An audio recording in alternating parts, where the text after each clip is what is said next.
Hey, everybody. Thank you very much for watching my first version regarding this unfortunate story that involved Oakland, just at-large Councilmember Rowena Brown and her good friend, Tae Millhouse, as opposed to acquaintance.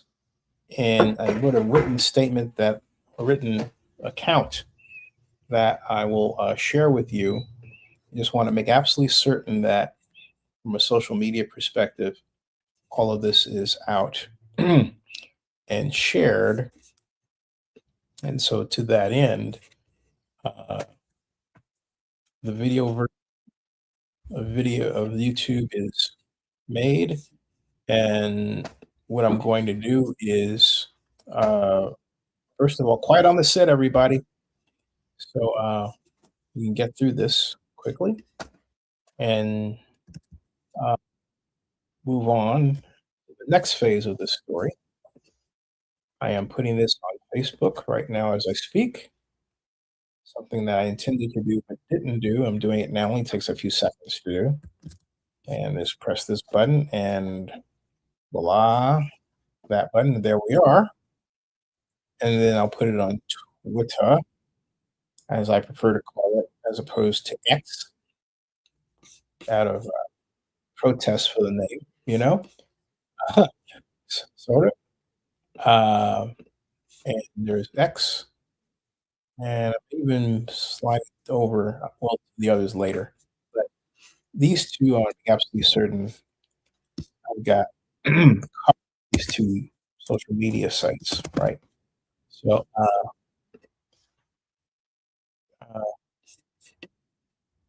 jonesing, as they say, to tell you this story from the perspective of Zenny 62 Media. All right.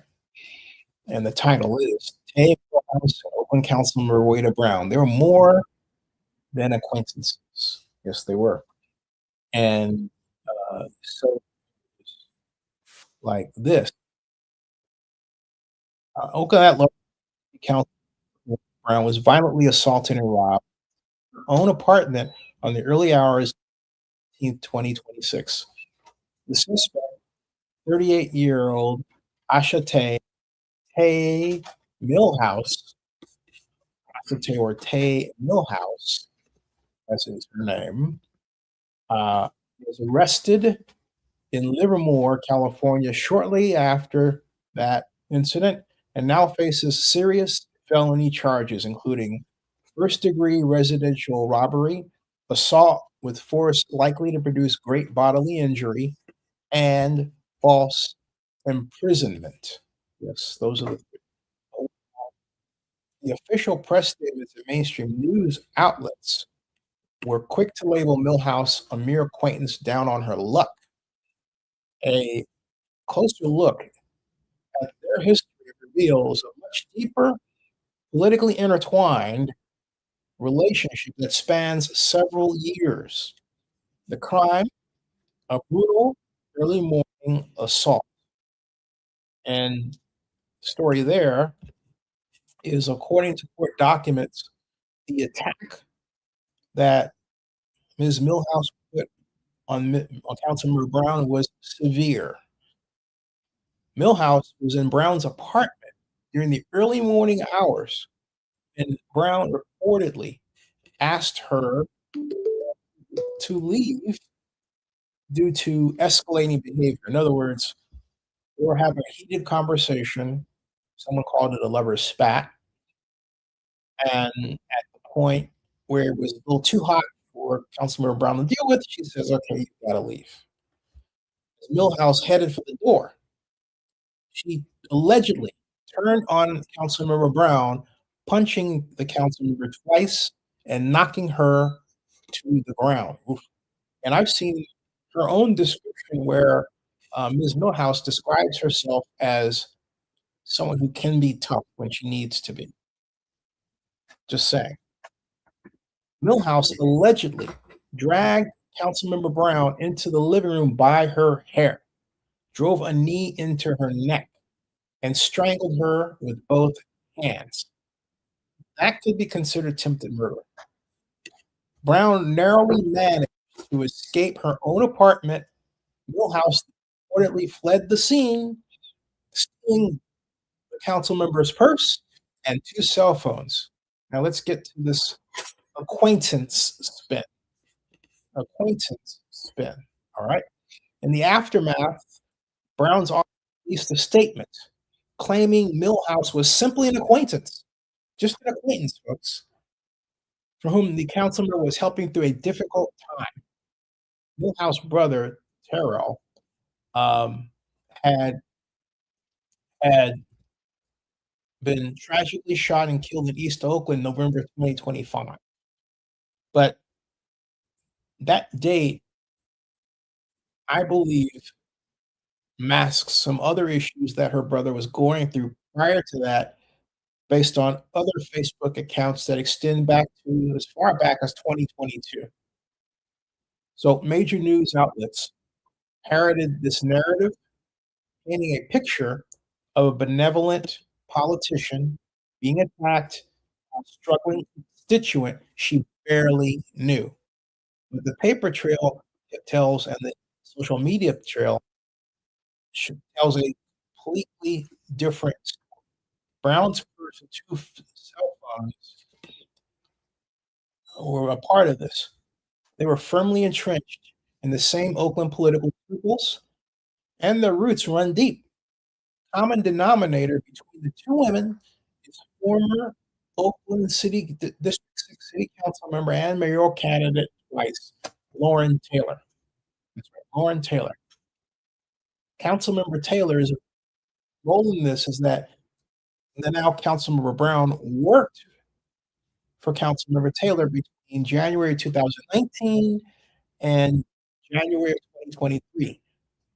Rowena Brown worked as a constituent liaison officer, staffer for Taylor. It was during that tenure Brown and the uh, uh, and Tae Millhouse first crossed paths.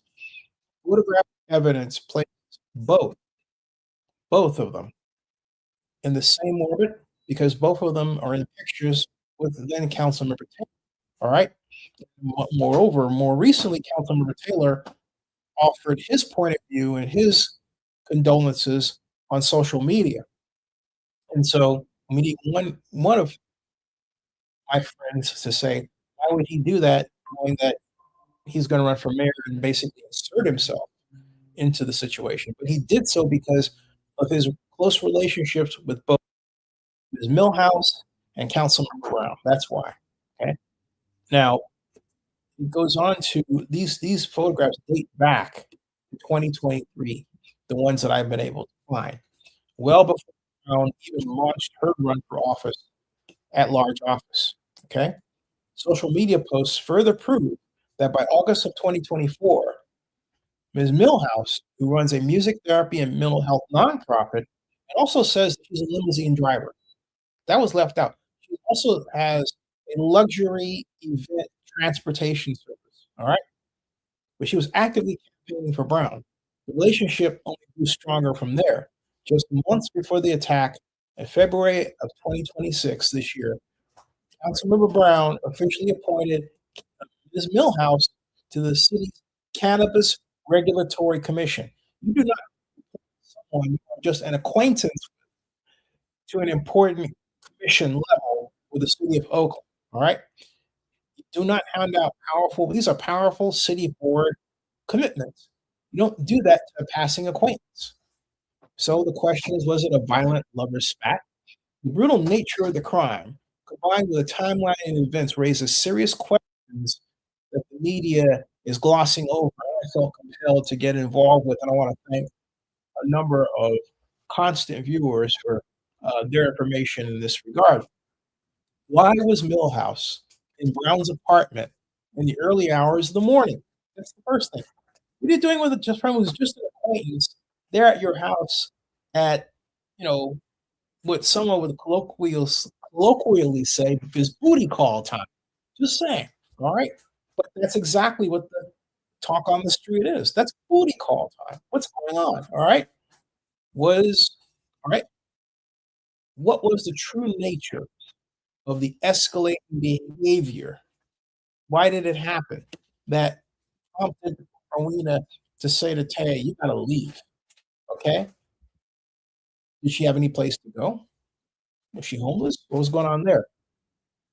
When a late night apartment visit became two deeply connected political allies, ends in a hair dragging strangulation, stolen phones. All right? Stolen phones. It prompts an obvious speculation. Was this an extortion attempt? Was, all right, a political disagreement or a violent lover's spat that spiraled out of control? As Millhouse sits in Santa Rita jail with a $125,000 bail punishment, the public deserves full truth about the company Oakland's leadership keeps and what really happened behind closed doors on July 18th through the 19th. Also, tune into the live stream as I'm breaking down these court documents. I'm saying them to you, and then trace the political connections back to law office, which I already did, and ask the questions the mainstream media won't touch, which I've done. Uh, and so I'm inviting you to write comments for follow up because this is part one. There will be a part two and a part three if necessary, and a part four if necessary on this matter that everybody is talking about. And also, we wish both people, both the Councilmember and both Miss Millhouse, uh, eh, well, their recovery from this situation. This is an absolutely horrible situation for anybody to go through. And let's hope and pray that this gets appropriately resolved, and so that both can move on with their lives. Um, Something else too. This does for a lot of people unmask certain types of relationships that are uniquely Oakland and haven't been talked about, but I'm not going to do so here. But I will put that out there and explain what I mean in a later live stream. Subscribe to Zenny62 on YouTube if you haven't done so already, and bookmark oaklandnewsonline.com. Thank you.